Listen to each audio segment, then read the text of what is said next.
जय श्री कृष्ण। नमस्कार दोस्तों, स्वागत है आप सभी का हमारे चैनल भक्ति ज्ञान में। दोस्तों, आज मैं आपको भीमा अष्टमी व्रत की कथा सुना रहा हूँ।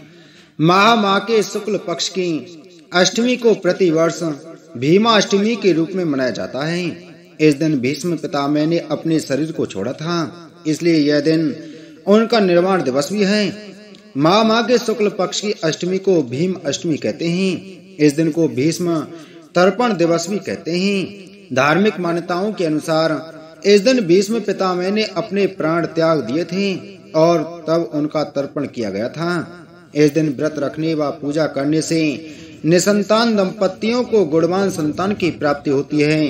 इसी दिन पितरों का पिंडदान और तर्पण करने से सभी तरह के पाप नष्ट हो जाते हैं।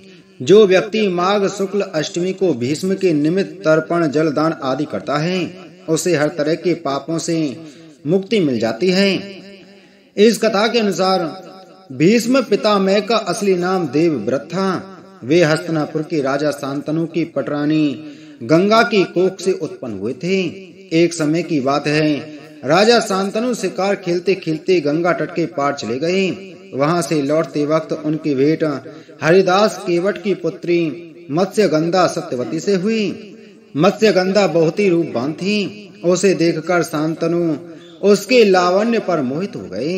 एक दिन राजा शांतनु हरिदास के पास जाकर उनकी पुत्री सत्यवती का हाथ मांगते हैं, परंतु वह राजा के प्रस्ताव को ठुकरा देता है और कहता है कि महाराज, आपका ज्येष्ठ पुत्र देवव्रत है जो आपके राज्य का उत्तराधिकारी है। यदि आप मेरी कन्या के पुत्र को राज्य का उत्तराधिकारी बनाने की घोषणा करें तो मैं मत्स्यगंधा का हाथ आपके हाथ में देने को तैयार हूँ।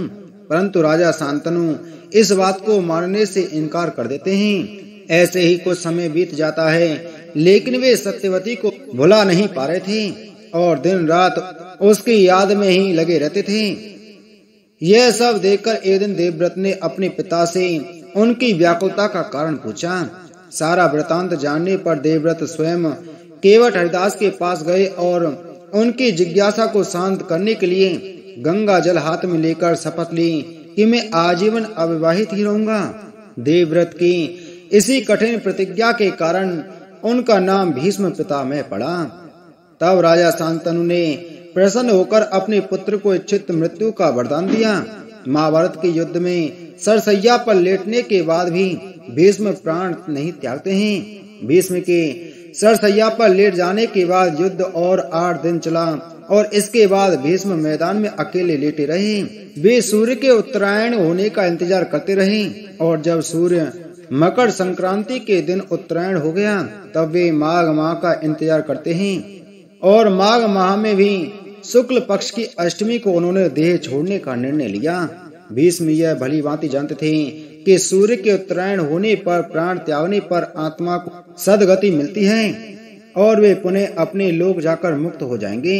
इसलिए वे सूर्य के उत्तरायण होने का इंतजार करते हैं। परंतु जब सूर्य उत्तरायण हो गया तब भी उन्होंने देह का त्याग नहीं किया, क्योंकि शास्त्रों के अनुसार माघ माह का शुक्ल पक्ष उसमें उत्तम समय माना जाता है।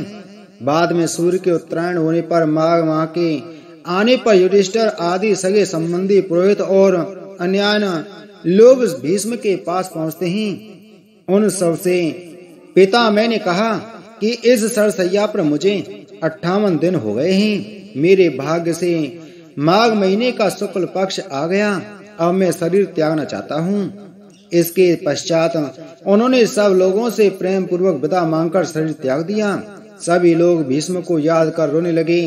युधिष्ठिर तथा पांडवों ने पितामह के सर्वविद शव को चंदन की छता पर रखा तथा दाह संस्कार किया। कहते हैं कि भीष्म लगभग 150 वर्ष से अधिक समय तक जीकर निर्वाण को प्राप्त हुए। एक गणना अनुसार उनकी आयु लगभग 186 वर्ष की बताई जाती है। करीब 58 दिनों तक मृत्यु शैया पर लेटे रहने के बाद जब सूर्य उत्तरायण हो गया तब माह की शुक्ल पक्ष की अष्टमी तिथि को भीष्म पितामह ने अपने शरीर को छोड़ा था। इसलिए यह दिन उनका निर्वाण दिवस है। मान्यता अनुसार इसी दिन व्रत रखकर जो व्यक्ति अपने पितरों के निमित्त जल, कुश और तिल के साथ श्रद्धा पूर्वक तर्पण करता है, उसे संतान तथा मोक्ष की प्राप्ति अवश्य होती है तथा उनके पितरों को भी वैकुंठ प्राप्त होता है। इस दिन भीष्म पितामह की स्मृति में श्राद्ध भी किया जाता है। जय श्री कृष्ण।